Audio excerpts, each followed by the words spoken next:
ആരാണ് ദസ്തയേവ്സ്കി? പ്രശസ്തനായ ഒരു റഷ്യൻ നോവലിസ്റ്റും ചെറുകഥാകൃത്തുമാണ് ഫിയദോർ മിഖായിലോവിച്ച് ദസ്തയേവ്സ്കി.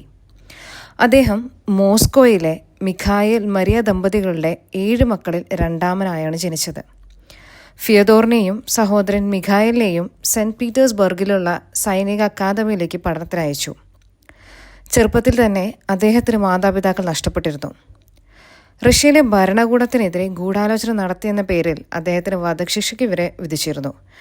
ക്രൂരമായ പീഡനങ്ങൾക്കൊടുവിൽ ദസ്തയേവ്സ്കിയെ സൈബീരിയയിലേക്ക് നാടുകടത്തി.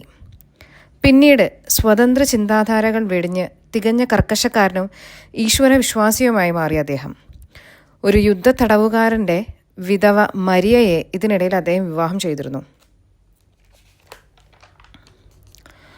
1860 സെന്റ് പീറ്റേഴ്സ്ബർഗിൽ മടങ്ങിയെത്തിയ ദസ്തയേവ്സ്കി മൂത്ത സഹോദരനുമായി ചേർന്ന് സാഹിത്യ പ്രസിദ്ധീകരണ രംഗത്തേക്ക് കടന്നു.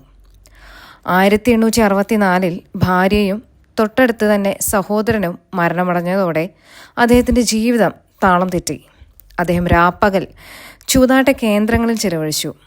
അതിനുള്ള പണം കണ്ടെത്താനായി തൻ്റെ ഏറ്റവും മികച്ച നോവലായ കുറ്റവും ശിക്ഷയും ധൃതിയിലാണ് അദ്ദേഹം എഴുതി തീർത്തത്. 1866 ഒക്ടോബറിൽ ചൂതാട്ടക്കാരൻ എന്ന നോവലിൻ്റെ സ്റ്റെനോഗ്രാഫറായി വന്ന 19-കാരിയായ അന്ന ഗ്രിഗോറിയാന നിക്കിനായെ അദ്ദേഹം ജീവിതസഖിയാക്കി. അദ്ദേഹത്തിൻ്റെ ഏറ്റവും മികച്ച കൃതികൾ പിറന്നത് ഈ കാലഘട്ടത്തിലാണ്.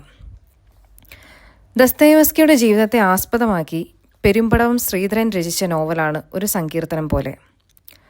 അന്നയുമായുള്ള ദസ്തയേവ്സ്കിയുടെ പ്രേമജീവിതവും ചൂതാട്ടക്കാരൻ എന്ന നോവലിൻ്റെ രചനാവേളയിൽ അരങ്ങേറുന്ന മറ്റ് സംഭവങ്ങളുമാണ് ഇതിൻ്റെ ഇതിവൃത്തം.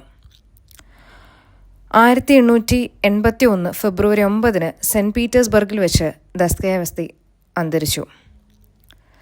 അദ്ദേഹത്തിൻ്റെ പ്രശസ്തമായ കൃതികളാണ് കുറ്റവും ശിക്ഷയും, കരാമസോവ് സഹോദരന്മാർ, ചൂതാട്ടക്കാരൻ, ബൂദവിഷ്ടർ, വിഡ്ഡി, വൈറ്റ് നൈറ്റ്സ്. ഇതെല്ലാം ഇന്ന് ദസ്തയേവ്സ്കിയെക്കുറിച്ച് പറയാൻ ഒരു കാരണം കൂടിയുണ്ട്. കാരണം ഇനി വരുന്ന എപ്പിസോഡുകളിൽ നമ്മൾ അദ്ദേഹത്തിൻ്റെ പ്രശസ്തമായ 3 നോവലുകളെക്കുറിച്ചായിരിക്കും നമ്മൾ സംസാരിക്കാൻ പോകുന്നത്.